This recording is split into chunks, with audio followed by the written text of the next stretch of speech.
All right, thank you so much, and I'm so happy to be here. Thank you, Matthias, for letting me have a little bit of the time here today.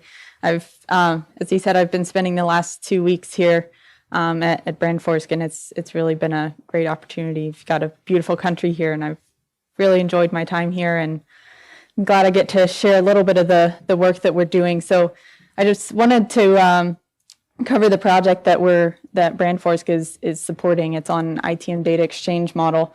So this is a pretty new project for us in terms of the type of project, and in recent the last few months we've really been trying to put a lot of focus on data and how we can use data to really transform what we're doing and to get a better understanding of the reliability and everything of our systems to ensure that we have the ultimate fire safety. So I'm going to go over a couple key concepts of data, and then I'll go into the specifics of the project.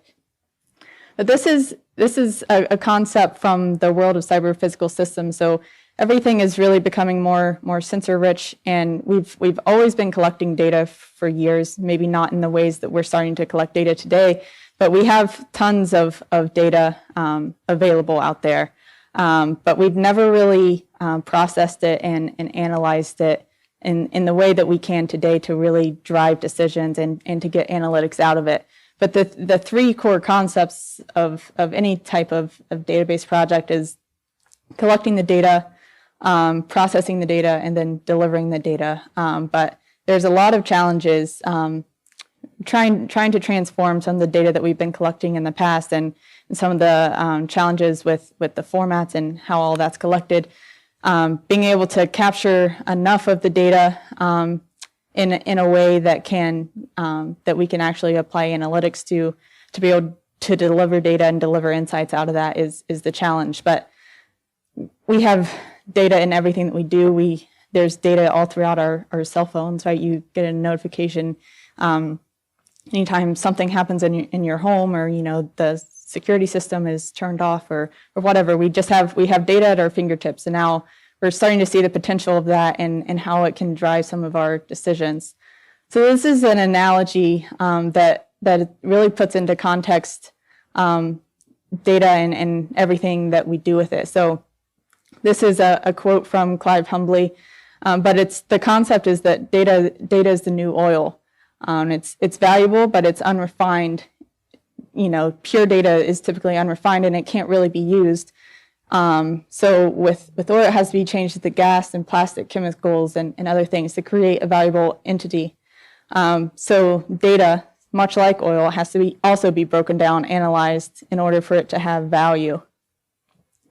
So this is just a schematic to where, you put it in the context of like an oil refinery, but we can put data in there, and we can see that it's a very similar process. You have the data, then you have to process the data, and then you have to integrate the data, then you apply analytics to it to be able to get the insights and solutions out. And that processing phase and consolidation phase is kind of the core concept around this data exchange model.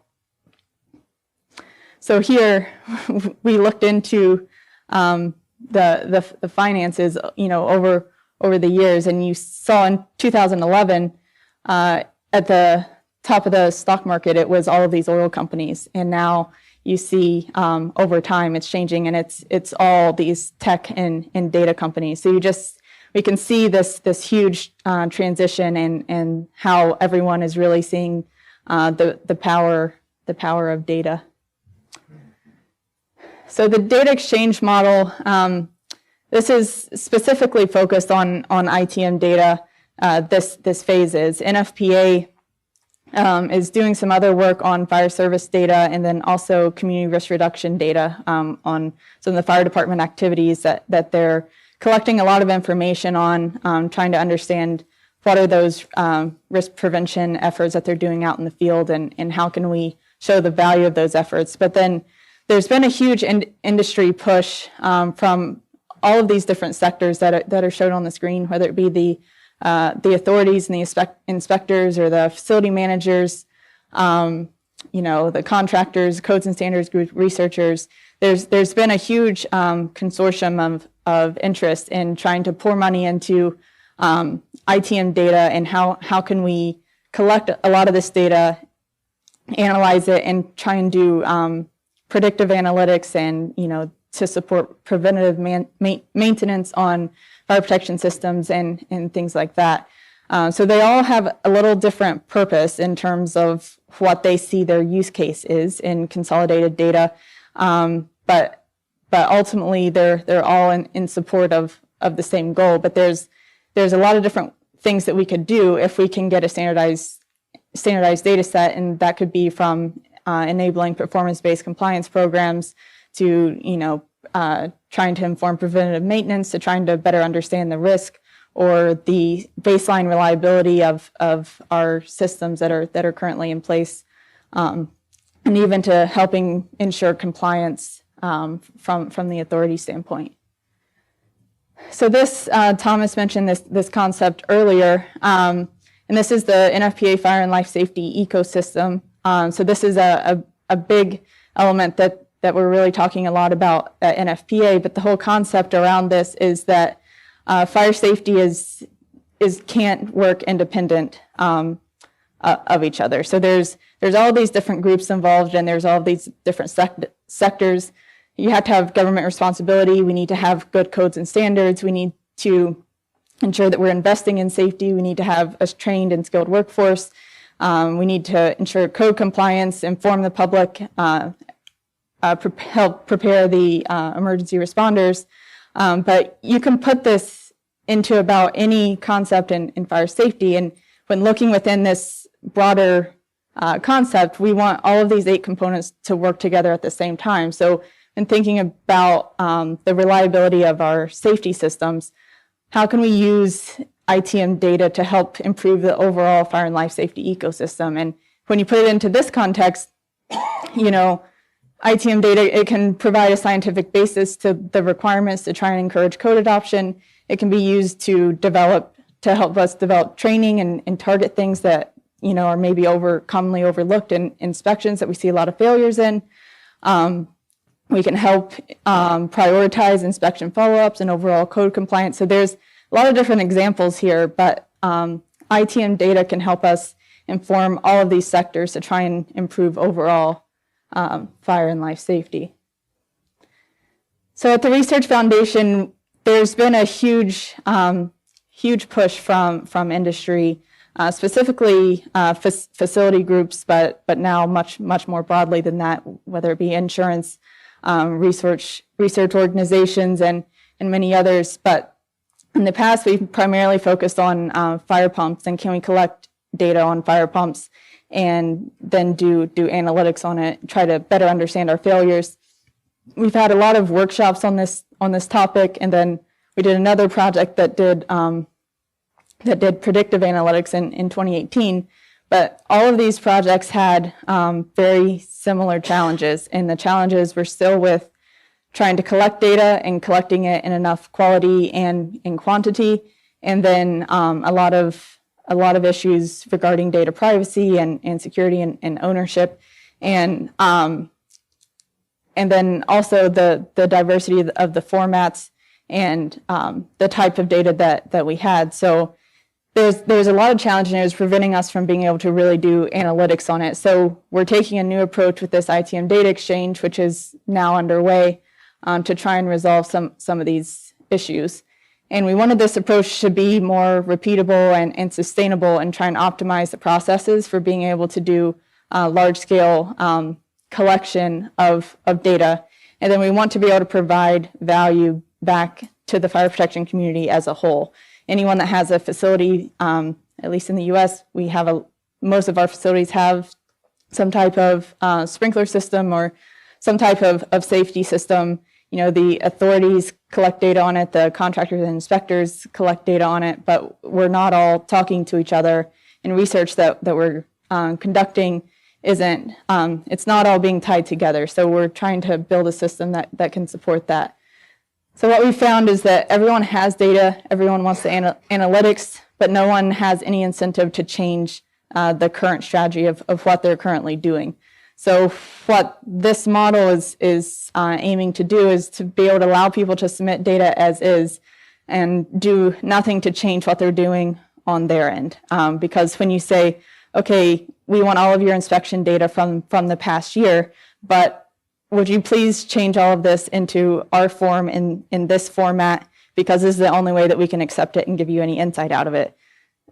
You know, people close the door and they never talk to you again. So what we're trying to do here is say, we'll take whatever inspection data you have, share that with us, or share a sample of it to where we can understand what you're collecting, what the format is, what terminology you're using. And then we're building an extensible data model that can be able to standardize the existing data that comes in, and then be able to standardize future data in the background using a lot of data science techniques. So this is just to show, this is the current system, at least in the US, which is, I'm sure it's very similar here. But you have a building owner or facility manager who then hires an inspector to conduct the inspection and collect the information on that. In the US, we're using a lot of these compliance platforms and software vendors as a sub to collect some of this data, but then that gets sent to the HJ. But beyond that, it's just that specific facility or that has that data, and it's not being shared, and we're not consolidating any of this broadly to be able to make broad decisions. So this is the vision, and the ITM data exchange model is one piece of this whole system. But we want, so the black lines is really the requirements, and then the red lines are the data, are intended to be the data flow. So we want everything that's going on to still go on, but we want to enable people to share that data if they wish, and so that we can consolidate all of that and then try and make apply analytics to it to then provide insights that we can then do evidence-based decision making and inform risk-based decisions. So the goal of this project, we're developing and pilot testing a comprehensive, scalable, and extensible data exchange model with the goal of being able to facilitate ITM data sharing across many different data sources. And the goal of this is to really be able to standardize the output of the data, whether that be the formatting processes, definitions of failures and that kind of thing. And then this is intended to support data mining for the benefit of the fire protection community broadly. These are the sponsors that we currently have for this project. So as you can tell, there's a pretty diverse range of groups that are interested in this. They all have their specific reason for their interest in this, but we got quite a bit of support for this concept. So what we're doing is holding focus group meetings and workshops, working with all of the different groups that I showed you earlier, whether it be the HJs, the inspectors, manufacturers, facility owners, all the different insurers, all of the different groups that have a stake in ITM. And we're working with them to try and understand what they currently do, what their needs are, what their use cases are, to share data of what their concerns are with sharing data. Then we're taking all of those inputs to inform the model. And we're asking for not large quantities of data, but samples of data to understand all the different processes that people are doing. Then we're building an extensible data model that will be able to accept data from a broad number of groups. So this is a conceptual image of what this is going to do. So we have hundreds of different types of activities. And the formats that everyone is doing this in vary significantly. But this piece here with the data consolidation and standardization, that's primarily the scope of this current effort. So we're just building this model that people can submit their data into to consolidate and standardize that, so that then in the future we can apply analytics to that. And I'll show you in a couple slides kind of what our vision for this ultimately is.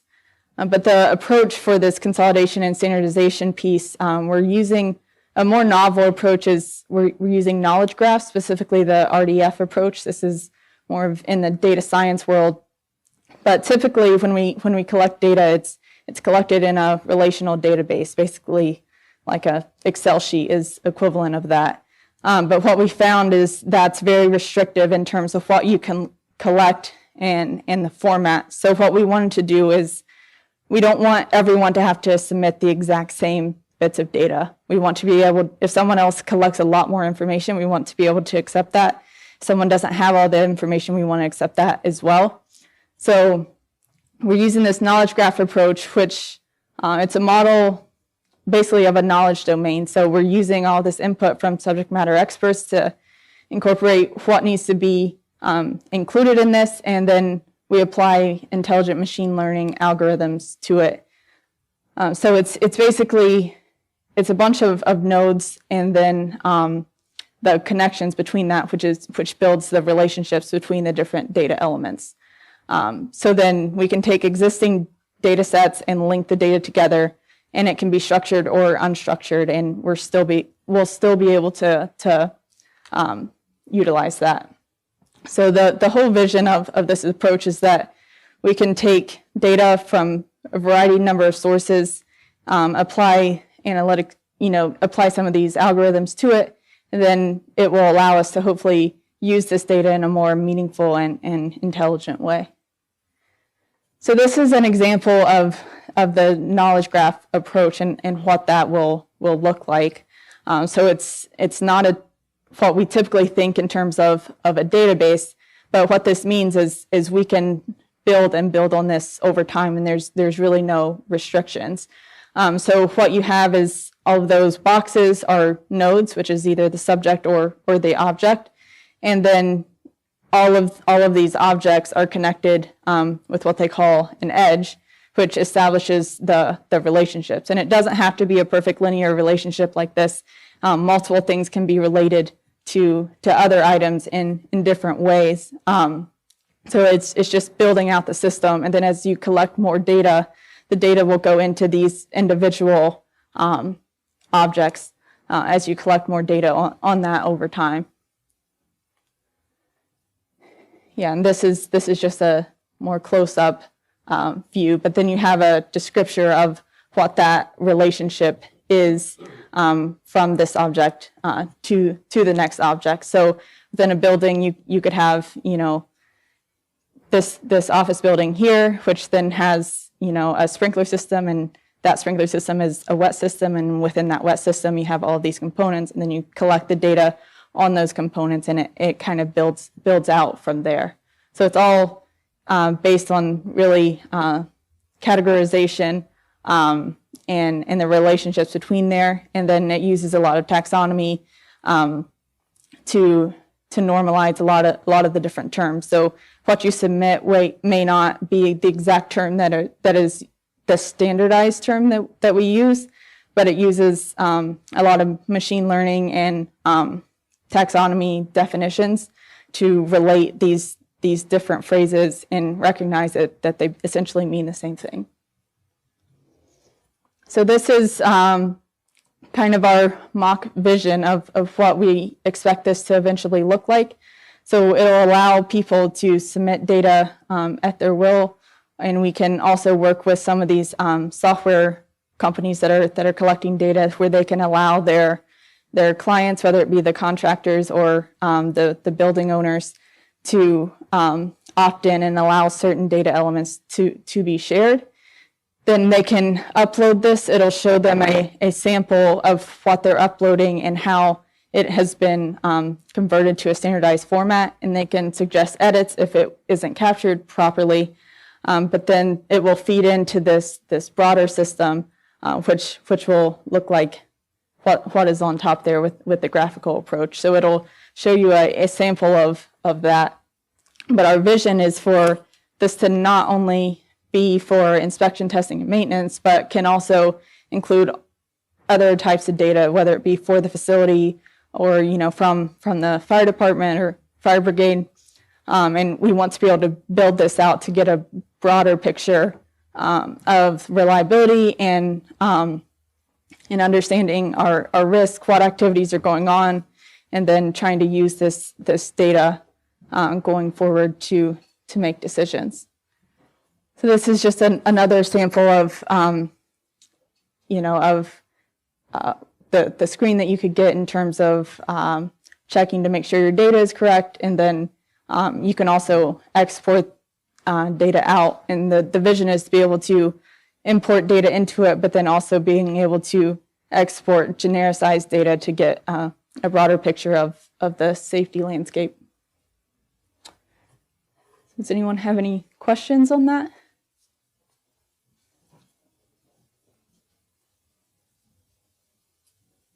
It's perfectly clear, huh? Okay.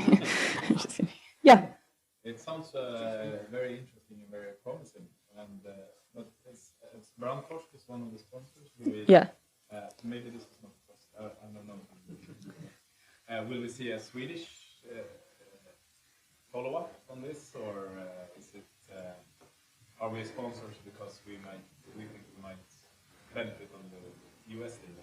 Well, I think the vision for this, so, and I've presented this to some of the different code groups, and talking with some of them, I'd like to have focus groups with some of the people here in Sweden to see what your processes are, what data you collect, because with this approach, it can be applied to anything. And we're planning to build out models that are specifically tailored to specific systems, but we're also building out a generic model that can be adapted anywhere. So the vision for this, we want it to be globally applicable. We don't want it to only apply to the US.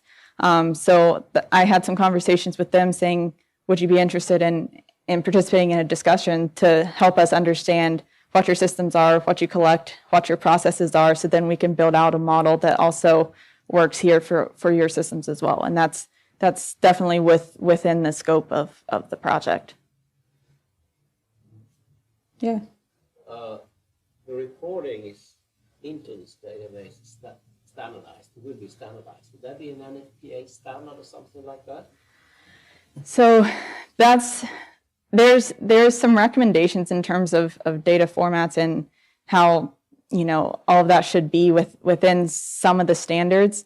But our challenge with doing that, and that's come up a lot, is should we create a standard and make everyone comply with this way? But the challenge is that a lot of the technology and everything is moving faster than our codes and standards processes. So our vision is to build out models like this, but then have a governance and oversight committee that meets at a more frequent basis than is in the codes, and kind of have oversight and guidance of the data models that are built, but not necessarily have to have a full standard on it. I mean, it can maybe get there over time, but it's become a roadblock when you tell people, okay, we're going to create a standard on this, and now because I don't know if you have many of the software vendors here, but in the US we have a lot of those who they're these third-party platforms that they're using to capture a lot of this data, and they all have their market, their niche in the market, I'd say. So when you start telling them, it kind of takes away their niche in the market when you say we have to all use the exact same thing. So this is kind of why we're taking this approach, is to say you can keep doing what you're doing, but we're going to use this model to standardize the data so that we can collect more of a comprehensive data set that we can actually make decisions off of. So I don't know if that answered your question, but You have to report in a certain format for programs to accept it so you can analyze it. Right. And you have a number of computer programs that do this analysis, or whatever that is going to be. So if you end up with a project in Sweden and the thing is for Sweden to report in a certain format, and you're right. Do some analysis and you can compare and so on and so on. Right. That is what perhaps will happen out of this. That's what. Yeah. That's one of the goals. Okay. Great. So was the data just for incidents, or is for maintenance from sprinkler systems? Is that right? Yeah. So the scope of this project is more on the inspection and testing of sprinkler systems, fire pumps, fire alarms, the kind of the core fire protection systems. But the scope of this could be expanded at a later date to other types of data. In the US, is most of that sort of recorded in some kind of digital system? Because my experience in Sweden is paper sheets, just tick in a box, we did it, and that's a bit hard to collect. Yeah, it's moving in that direction. Now a lot of organizations are collecting it digitally. You still have a large percentage of people that are still doing it on paper, and that's more of a challenge. But we're finding that as some of these text recognition and a lot of these technologies evolve, that we'll be able to start using some of that technology to be able to incorporate that data into this as well. Yeah. For example, you have Siemens and Johnson. And, at least in Sweden, they use a lot of building automation that actually the components talk to the central. Right, like fire pump controllers and stuff that report out data. And, Yeah. and I think that's probably more potential in that to collect digital data in the future than actual manual inspection, I think. Yeah, and there's a lot of push towards automated inspections and putting sensors on things to try and automatically collect data.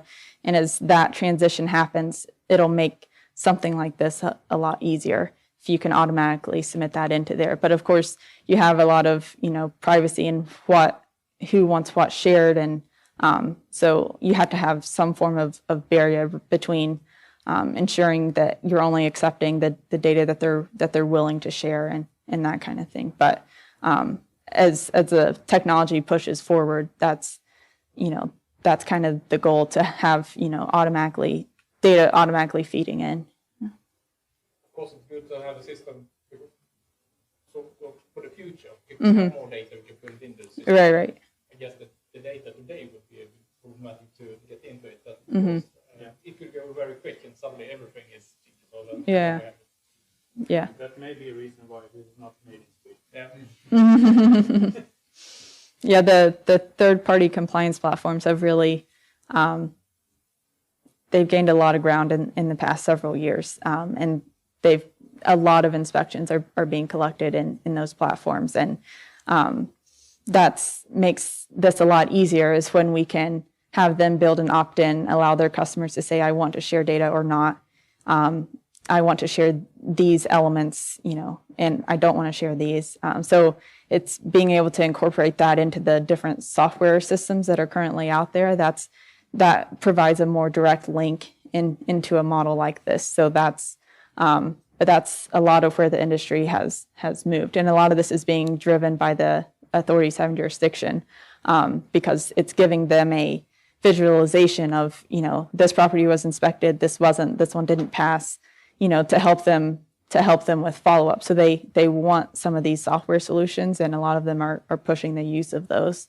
And then the customers, if they have one facility that uses it, they're now driving it a lot, because they get their reports automatically sent to them when the report's completed through the system. So there's really a big push. So I don't know if it's made it over here yet, but it might be something that's coming.